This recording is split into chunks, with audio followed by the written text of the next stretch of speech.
Muy buenos días, mis hermanos y hermanas en Cristo, de la Primera Iglesia Bautista de Guadalupe. Es de mi agrado poder venir nuevamente a presentar una clase, poniéndola en manos de Dios. Vamos a seguir ahora con un nuevo o varios nuevos estudios que ahora se tratan de el Hijo del Hombre o son estudios sobre Jesús, ¿verdad? En este caso, ya pasamos algunas clases de Génesis. Vamos a comenzar entonces con estos estudios sobre Jesús y vamos a ver igual una lección muy bonita que trata sobre la niñez de Jesús. Entonces, antes de comenzar, vamos a poner en sí la que es la lección en las manos del Señor con una oración y comenzamos con lo que es la clase. Oremos, hermanos. Padre nuestro que estás en el cielo, santificado sea tu nombre. Te damos gracias, Señor, por este día más vida que nos has dado, Santo Padre, y la oportunidad que nos das de venir ante ti en oración. Gracias, mi Señor, por un día más que nos permites poder seguir creciendo espiritualmente. Gracias, Dios, porque tenemos tu palabra, tenemos a tu Santo Espíritu que nos guía a comprender lo que nos quieres decir el día de hoy. Tenemos la tecnología, mi Señor, y tenemos el tiempo para poder seguir aprendiendo más de ti. Te pedimos, Santo Padre, que disponga en nuestros corazones para nuestro crecimiento espiritual, así como también que quites cualquier interrupción que pueda evitar que podamos aprender más de tu palabra. Te damos gracias nuevamente, mi Señor, por la salud.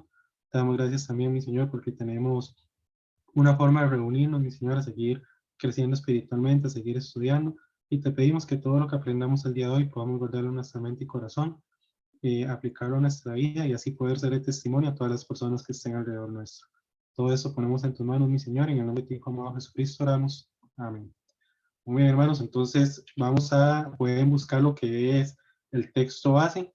La base de la lectura bíblica hoy se va a enfocar en Lucas 2, del 41 al 52.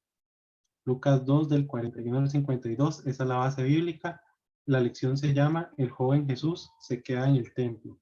Vamos a dar un momento para que busquen lo que es las citas, si las están buscando, igual se están proyectando acá en la presentación. Y vamos a comenzar a leer lo que es esta porción de la palabra de Dios, que es la base bíblica.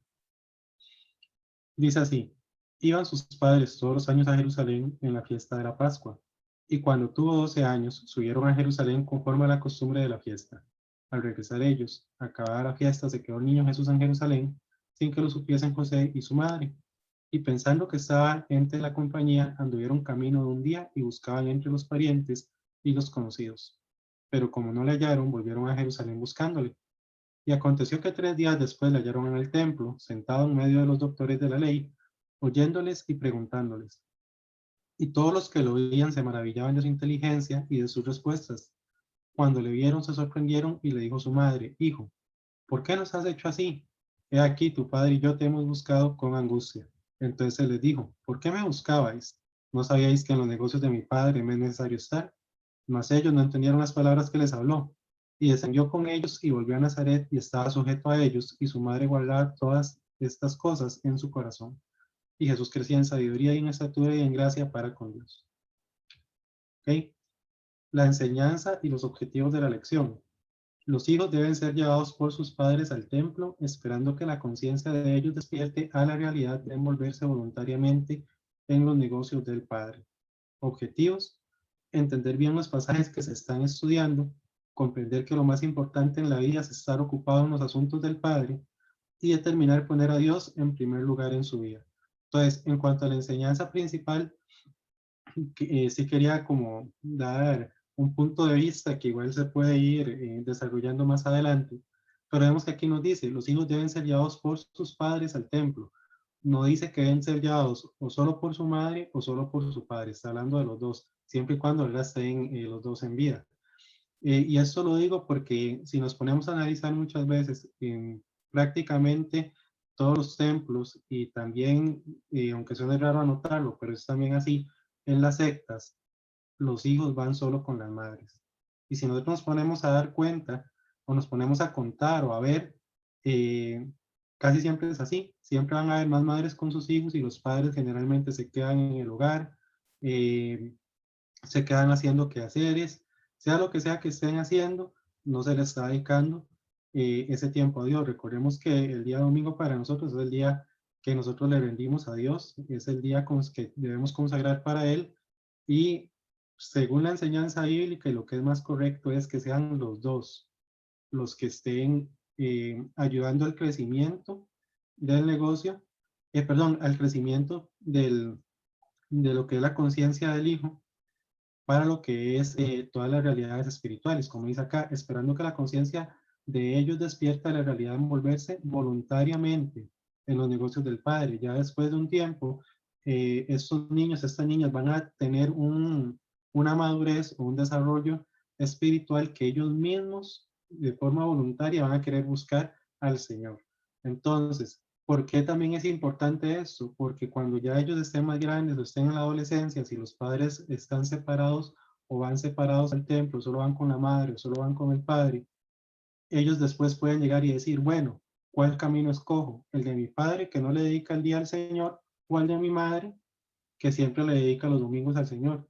Y eso puede ser, ¿verdad?, para piedra de tropiezo para ellos. Entonces, por eso es tan importante, como dice acá, por sus padres, y que nosotros igual, conforme estamos en oración, estudiamos la palabra de Dios, desarrollemos también como adultos, ¿verdad? Los que ya son padres, desarrollar esa conciencia de que es necesario, ¿verdad? Y más que todos los que son padres, que cumplan lo que es la función de cabeza de hogar para ser ejemplo, ¿verdad? Y poder, junto con su esposa, ayudar en el desarrollo espiritual y voluntario de lo que es este niño o esta niña. ¿Ok? Entonces, vamos a ver lo que es el primer punto de la lección. Se llama Jesús visita Jerusalén. Y eso está en los primeros dos versículos, en Lucas 2, del 41 al 42. Punto A. Durante la fiesta de la Pascua. En ese momento fue donde Jesús visita Jerusalén. Vamos a ver algunos puntos acá. Dice, la ley judía exigía que los varones asistieran a las fiestas de la Pascua, el Pentecostés y los tabernáculos. Ahorita vamos a ver lo que significaba o lo que se celebraba en cada una de esas fiestas. A la edad de 12 años, un muchacho judío se convertía en un hijo de la ley y comenzaba a observar sus requerimientos.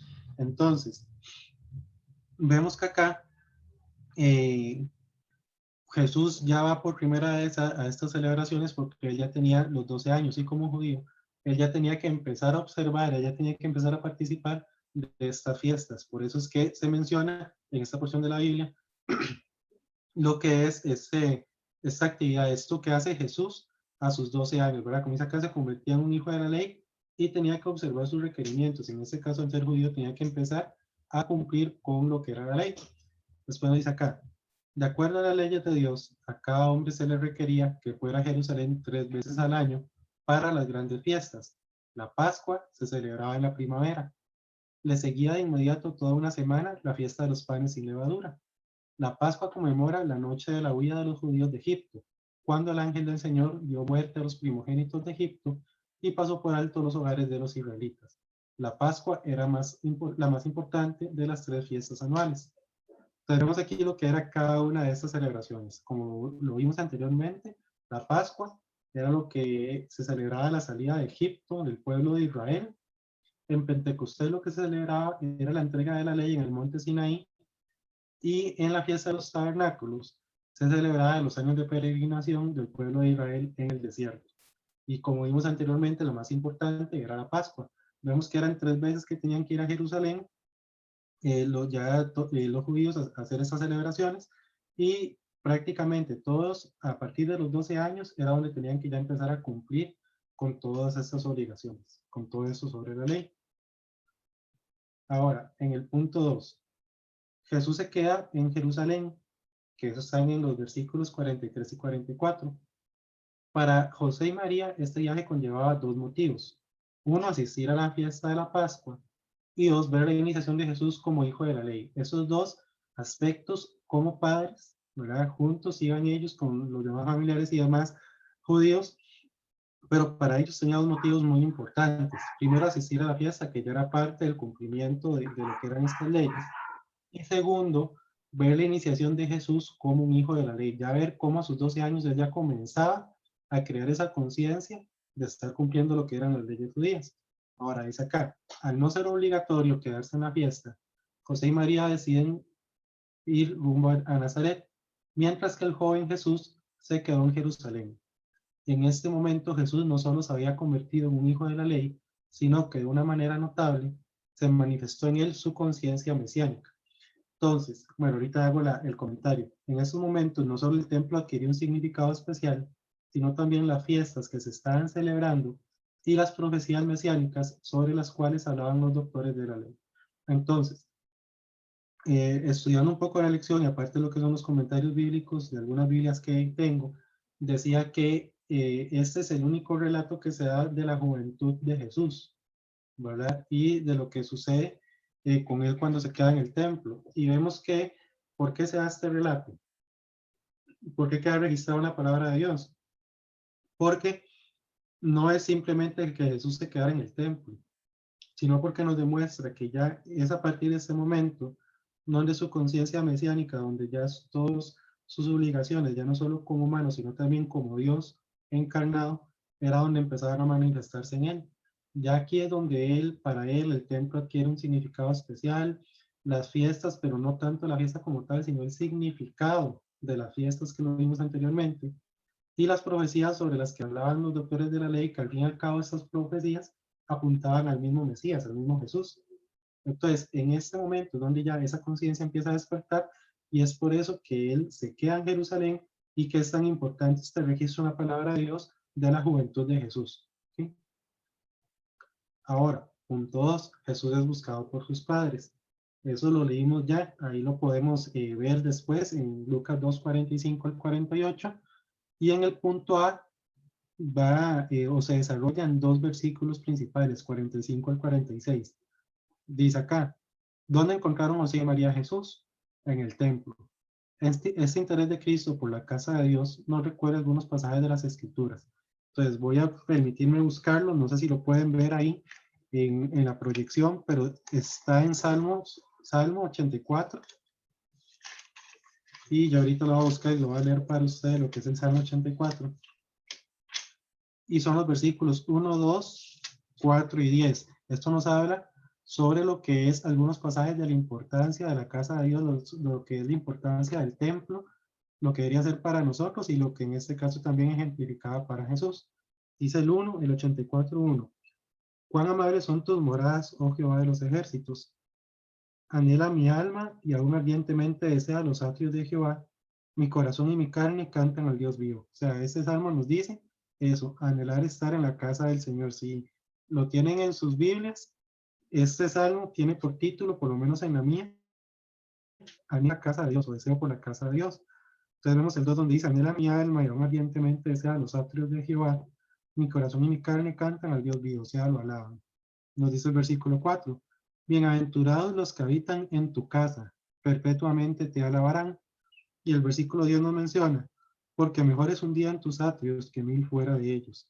Escogería antes estar a la puerta de la casa de mi Dios que habitar en las moradas de maldad. Y eso era lo que Jesús a su corta edad estaba demostrando con su vida, que él prefería lo que nos dice acá, el templo, como nos dice aquí el 10 en la parte B, escogería antes estar a la puerta de la casa de mi Dios que habitar en las moradas de maldad. Y esto fue lo que Jesús decidió, ¿verdad? Como se va a ver más adelante en la lección, Jesús a esa edad podía estar en 1001 lugares junto con otros jóvenes, pero aquí nos demuestra que él prefirió estar en el templo, dándole y dedicándole ese tiempo a Dios, que era lo que igual empezaba a ejemplificar con su vida, lo que mencionábamos anteriormente de la conciencia mesiánica. Ahora, ¿cómo lo encontraron? Uno, sentado en medio de los doctores de la ley. Eso nos demuestra reverencia, atención y deseo de aprender de Jesús. El hecho de ser adolescente no fue razón para que anduviera con otros jóvenes jugando o distraído mientras se explicaba la palabra de Dios. Entonces, primero, uno, ¿cómo lo encontraron? No lo encontraron durmiendo, no lo encontraron perdido en el baño, no lo encontraron paseando en las aulas, lo encontraron sentado en medio de los doctores de la ley. Y como dice aquí, que demostrar su reverencia, atención y deseo de aprender. Muy importante.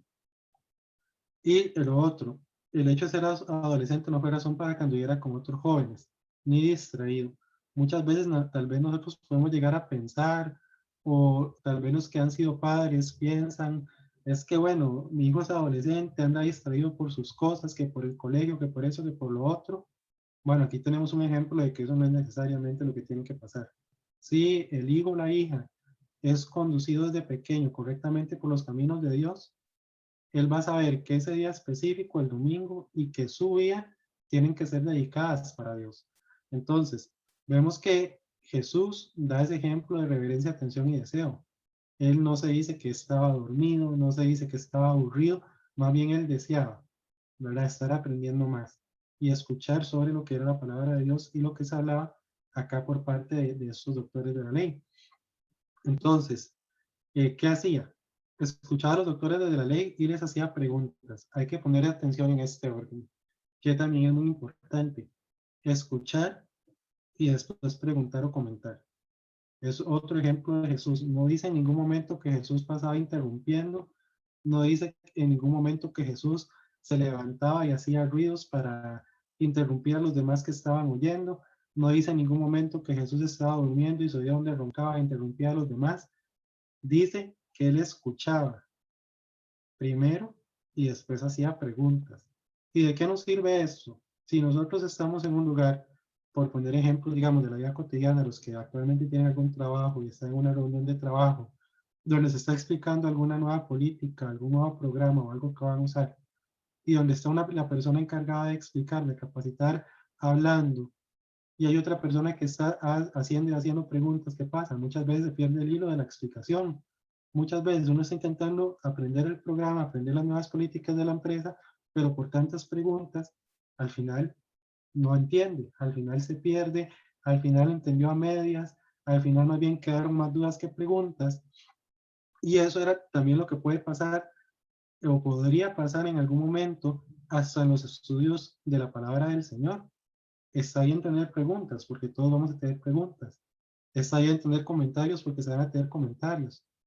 Pero primero, en las predicaciones principalmente, en las clases de adultos, en las clases de niños, tenemos que crear esa cultura de escuchar y después preguntar o comentar. ¿Para qué? Para que no distraigamos a las demás personas, para que no tal vez no hagamos más confusión en las demás personas, sino que todos aprendamos juntos, que al fin y al cabo de eso se trata, que todos aprendamos, que todos crezcamos espiritualmente y los que apenas están empezando en los caminos del Señor, aprendan aún mucho más, crezcan más.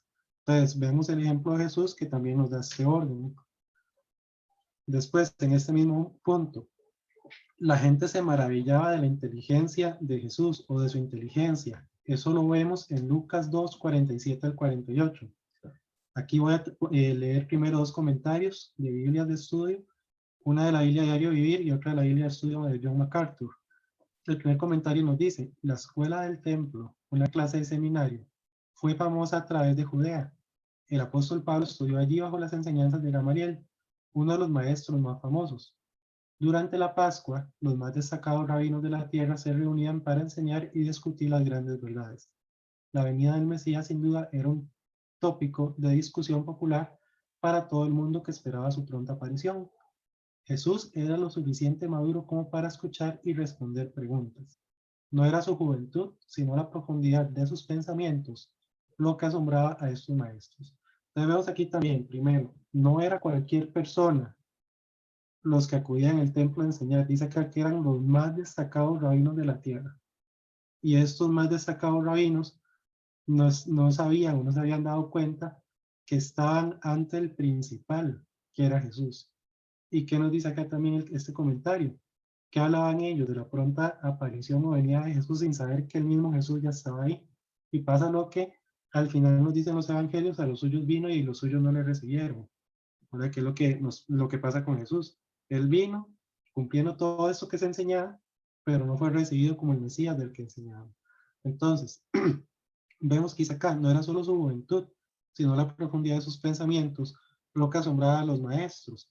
Y vemos que también nosotros, los que tal vez somos más adultos, podemos llegar a pensar, ay, es que los jóvenes no pueden desarrollar tanto conocimiento de la palabra, es que algunos jóvenes no es lo que nosotros pensemos. Tal vez nosotros podemos conocer jóvenes, hombres y mujeres, que sí, lamentablemente por alguna razón pueden llegar a ser un poco inmaduros, pero hay jóvenes, hombres y mujeres, que a la edad de Jesús, 12 años, 13 años, demuestran que tienen mucha madurez, y esa madurez tiene que ir dirigida hacia lo espiritual.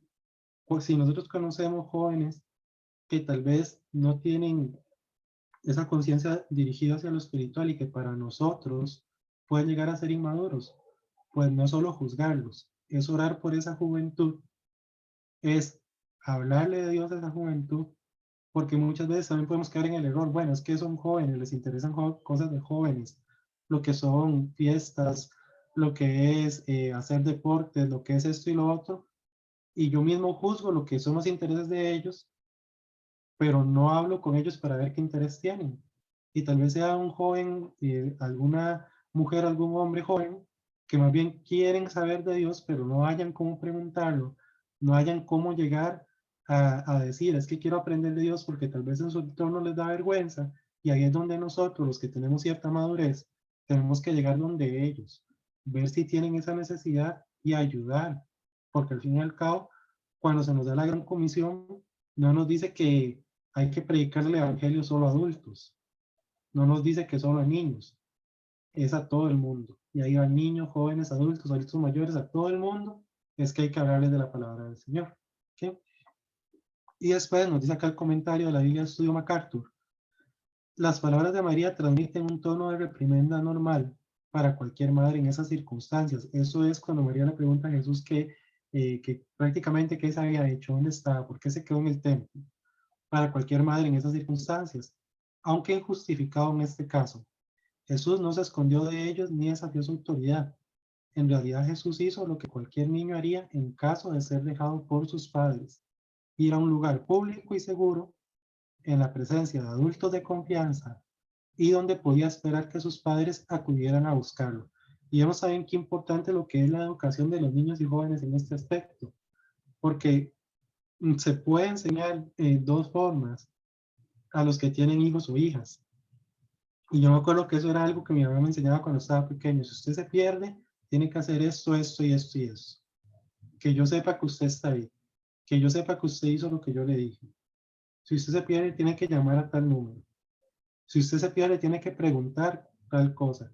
Y vemos que lo que dice acá es que, aunque se denota la preocupación de madre de María, también ella tenía que estar segura de lo bien que ella y José habían hecho su trabajo como padres, porque al fin y al cabo Jesús no fue que se había escapado por maldad, que podía irse a jugar ni todo eso, sino que él estaba, como dice acá, en un lugar público y seguro. No estaba en cualquier lugar, estaba en el templo, en la presencia de adultos de confianza, estaba ante maestros de la ley, ante personas que prácticamente hablaban de él mismo, del Mesías, y hacían estudios bíblicos. Y donde podía esperar que sus padres acudieran. Qué bonito sería que los que tienen hijos o hijas y en algún momento se pierden, le puedan decir, si usted está perdido en Guadalupe, llegue tranquilo a la primera iglesia bautista de Guadalupe, que ahí lo vamos a buscar. Un lugar público seguro, donde van a haber adultos de confianza y donde ya los padres van a saber que van a estar. Entonces, a pesar de que, como les mencionaba, se comprende lo que es la preocupación de María, también ella misma tenía que estar orgullosa porque Jesús estaba en un lugar donde no solo tiene esas características, sino donde también estaba creciendo espiritualmente y estaba afianzando ya lo que era su conciencia de hijo de Dios, su conciencia de Mesías. ¿Okay? Ok, en cuanto a este mismo punto dice, ¿cuántos padres hay que se ocupan tanto en los asuntos de la iglesia que se olvidan de sus hijos y terminan perdiéndolos en el mundo? Por otro lado, es preocupante que muchos pierdan a Cristo mientras se encuentran envueltos en asuntos religiosos. Y vean qué importante es esto. Tenemos que comprender ese párrafo para que no se nos haga un enredo y más bien agarrarlo por un mal punto. Oye, ¿cuántos padres hay que se ocupan tanto en los asuntos de la iglesia que se olvidan de sus hijos? ¿Y por qué esto es muy importante? Por lo menos lo que es, si no me equivoco, es en Tito, cuando se da lo que es las instrucciones para un obispo, para un pastor, cuando dice que sea marido de una sola mujer, no ha dado el vino y todo eso, también dice que gobierne bien su hogar, y ahí incluye lo que es a sus hijos. Y no es solo, digamos, también a los pastores, lo que es un padre cristiano que es cabeza de hogar, que tiene su esposa, que tiene sus hijos, igual, aunque no sea pastor, él tiene que hacerse cargo de sus hijos en cuanto a lo espiritual. Pero ¿qué pasa muchas veces? Que tal vez hay un hijo malcriado, una hija malcriada, y tal vez uno lo deja lo que caiga, puede llegar a caer al punto de dejarlo, bueno, ya no me va a hacer caso, pero no lucha por ese hijo y la hija. Entonces, ¿qué es lo que dice este párrafo? ¿Cuántos padres se ocupan tanto en los asuntos de la iglesia que se olvidan de sus hijos? O sea, empiezan más bien a estar tan metidos y metidos y metidos en los asuntos de la iglesia, que no está mal, no está mal, pero lo que está mal es descuidar y olvidar a los hijos. Y se puede llegar al punto de pensar, sí, pero es que ¿qué puedo hacer? No es que pueda hacer usted, es que pueda hacer Dios por su hijo y por su hijo. Usted cumpla con ir al templo, cumpla con alabar a Dios, cumpla con orar, con estudiar la palabra de Dios. Y Dios se va a encargar de lo demás. Pero no se olvide ni descuide. Porque muchas veces también uno dice, ay, es que mi hijo, mi hija está malcriado, que voy a ir al templo para desahogarme. Pero la Biblia no nos dice que el templo sea un solo lugar para desahogo.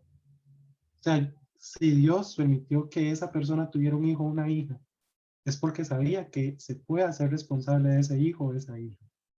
Entonces, ¿está bien involucrarse en los asuntos del templo, de la iglesia? Claro que sí. Tenemos que preocuparnos por la casa de Dios sin descuidar a nuestros seres queridos, que es lo que nos dice este párrafo. Y también dice, por otro lado, es preocupante que muchos pierdan a Cristo mientras se encuentran envueltos en asuntos religiosos. Y uno dice, pero ¿cómo yo voy a perder a Cristo cuando se encuentran envueltos en asuntos religiosos? Cuando nos volvemos fariseos.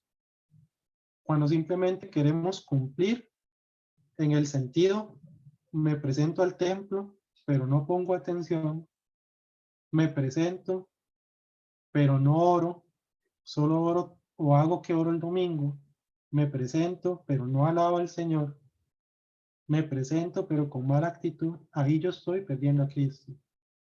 Y dice que una vez yo les mencionaba en una clase de adultos que se había hecho un estudio que mencionaba tres cosas con las que uno comienza a alejarse de Cristo. Primero, dejo de orar. Es lo primero que hago cuando yo me decepciono o tengo una prueba de la que yo sinceramente creo que por mis fuerzas humanas no puedo sacar adelante. Lo primero que hago es dejar de orar. Al fin y al cabo yo digo, estoy en mi casa, nadie se da cuenta si oro o no. ¿Cuál es el segundo punto? Dejo de estudiar la palabra de Dios. Igual estoy en mi casa, nadie se da cuenta si estudio la palabra de Dios. Pero ¿qué es lo que sucede? Mientras yo dejo de orar, sigo asistiendo al templo. Mientras yo dejo de estudiar la palabra de Dios, sigo asistiendo al templo. Y ya como última opción, dejo de asistir al templo. Son las tres cosas que la persona empieza a hacer para alejarse de Cristo. Entonces, por eso dice acá, aunque se encuentren envueltos en asuntos religiosos, pueden perder a Cristo. ¿Por qué? Porque lo hago de forma vacía. Mi vida o mi desarrollo espiritual tiene que girar en torno de amar a Dios, de obedecer a Dios y de consagrar mi vida a Dios en las buenas y en las malas. Y es algo que yo tengo que aprender a desarrollar como parte de mi fe y mi parte de mi amor a Dios. Punto 3. Jesús se sorprende de que lo buscaran. Punto A. Jesús afirma sus prioridades. Y eso lo vemos en Lucas 2:49 al 50. La respuesta de Jesús se puede tomar de dos maneras. Me es necesario estar en los asuntos de mi Padre o me es necesario estar en la casa de mi Padre. Las dos interpretaciones pueden ser válidas, ya que estar en la casa de Dios debería estar en sus asuntos. Y volvemos a lo mismo. Yo puedo estar en la casa de Dios sin estar entrometido en los asuntos de Dios. Y también puedo tomar la otra postura que toma mucha gente cuando se está en la normalidad, de que yo no ocupo ir al templo. Yo en mi casa puedo orar, puedo estudiar la palabra de Dios, no ocupo predicaciones porque puedo buscar cualquier predicación que me salga en internet que no está correcto, si no es de sana doctrina, y no voy al templo. Se pueden tomar esas dos posturas, pero aquí lo que nos dice es que nosotros deberíamos estar en la casa de Dios y en los asuntos de Dios. O sea, todo tiene que ser integral. Si estoy en la casa de Dios, tengo que respetar a Dios, obedecer a Dios, alabar a Dios y amar a Dios. Y eso era lo que estaba haciendo Jesús. Él no solo se había quedado en el templo, vimos anteriormente. Él estaba en el templo creciendo espiritualmente, estaba poniendo atención, estaba haciendo preguntas, estaba desarrollándose espiritualmente. ¿Ok? De acuerdo con la conciencia mesiánica que el Señor Jesús iba desarrollando, se iba dando cuenta que su verdadera casa era el templo, donde radicaba la presencia de su Padre y donde el pueblo le adoraba. Lo importante de la pregunta de María era por qué Jesús había quedado en el templo y qué hacía allí. Estar en un sitio no significa necesariamente que uno se conduzca según los propósitos de dicho lugar. Y eso es lo que mencionamos anteriormente. Si yo estoy en un lugar, tengo que comportarme como si de verdad yo reconozco y me importa el lugar donde estoy. Yo no voy a estar, por poner un ejemplo, en una boda y va a llegar todo mal vestido, pegando 4 gritos, insultando a todo el mundo. O yo no voy a estar de visita en un hospital donde hay varios pacientes internados, tal vez en un área de cuidados intensivos, con un redoblante, con un tambor, haciendo ruido y gritando como loco, sabiendo que estoy en un hospital. No. Pero dice acá, si yo estoy en un lugar, tengo que conducirme o tengo que mantener el respeto que el lugar se merece y los propósitos del lugar se merecen. Entonces, si estoy en el templo, tengo que mantenerme con una actitud de adoración, de respeto a Dios, de alabanza a Dios, inclusive de agradecimiento a Dios. Eso es lo que nos dice acá y también el ejemplo que vemos de Jesús. Después, Jesús estaba en la casa de Dios envuelto en sumo interés en los asuntos de Dios. Esto es lo que le da realidad a nuestra presencia en el templo. Si nos encontramos presentes, pero no participamos en la adoración, no escuchamos con atención la predicación, ni nos comportamos respetuosamente, no estamos en el templo. Jesús, siendo adolescente, fue al templo no a ser entretenido ni a divertirse, sino para ocuparse en la palabra de Dios y los asuntos relacionados con su misión terrenal. Entonces, antes de continuar, es donde dice acá que él no fue al templo a ser entretenido. También tenemos que ver que lamentablemente muchas iglesias en la actualidad están tomando una postura de que tengo que atraer gente, pero para atraerlos tengo que entretenerlos. Entonces vemos que en el mismo culto de adoración empiezan tal vez a meter conciertos o empiezan a meter cosas que no tienen que meter, que no están en la palabra de Dios, simplemente para atraer personas. Y esto lo vemos lamentablemente muchas veces en las iglesias pentecostales, que buscan esas disque campañas de sanidad que no existen, o esas disque campañas de milagros que no existen, eh, para atraer gente simplemente. Bueno, y todavía ahorita vemos en Facebook y en muchas publicaciones de sana doctrina que a todas estas personas pentecostales famosas se les ha dicho que por qué no están en hospitales sanando personas que tienen coronavirus a punto de morir y simplemente se hacen los locos. Entonces ahí es donde vemos toda la falsedad de esto, donde solo se hace para atraer gente. Entonces, aquí no dice que Jesús se quedó en el templo porque daban la mejor comida. No dice que Jesús se quedó en el templo porque después de 5 minutos de estudiar la palabra de Dios iba a haber un concierto de 1 hora y media con fuegos artificiales. No dice que Jesús se quedó en el templo porque tenían una pantalla gigante donde después de 5 minutos de estudiar la palabra iban a transmitir películas. No dice nada de eso. Dice que en el templo habían maestros de la ley, estudiosos de la ley, de la palabra del Señor, que pasaban prácticamente todo el día enseñando la palabra del Señor, y Jesús, sabiendo eso y siendo joven, se quedó aprendiendo la palabra del Señor. Y ahí es donde nosotros no tenemos que caer en eso, que es bonito, tal vez cuando hay clases de niños o clases de jóvenes, tal vez hacer un cronograma de asistencia y decirles, bueno, si usted asiste los 4 domingos del mes y tiene una calcomanía de asistencia, el último domingo le damos un premio. Es bonito, no se dice que es malo, pero cuando se hacen cosas así, es necesario crear en la conciencia de que el niño, la niña, el joven o la joven no tiene que ir por el premio, tiene que ir para crecer espiritualmente. El premio es una añadidura, pero lo importante fue que esos 4 domingos nos dimos cuenta que ese niño, esa niña, ese joven llegó a aprender de la palabra del Señor, creció espiritualmente y lo demás se le añadió, pero no fue un tipo de entretenimiento simplemente para atraer y para que la iglesia sea más grande y que haya más personas y que no alcancen, pero no importa si están creciendo o no espiritualmente. Cualquier cosa que se haga, incentivo que se dé, se tiene que procurar primeramente que la persona haya crecido espiritualmente, haya entendido la palabra de Dios y ya lo demás es nada más un premio. Pero para esa persona lo importante o lo central debe haber sido haber adquirido conocimiento y la guía del Espíritu Santo en cuanto a la palabra del Señor. ¿Okay? Jesús estaba sujeto a sus padres.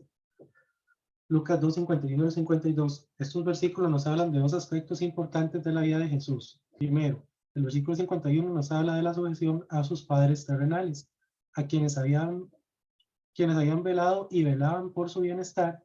Esto nos habla de su perfecta humanidad. Entonces vemos que el versículo 51 nos habla de que Cristo en su lado humano, en su lado 100% humano, él sabía que tenía que honrar a sus padres porque estaba en la ley.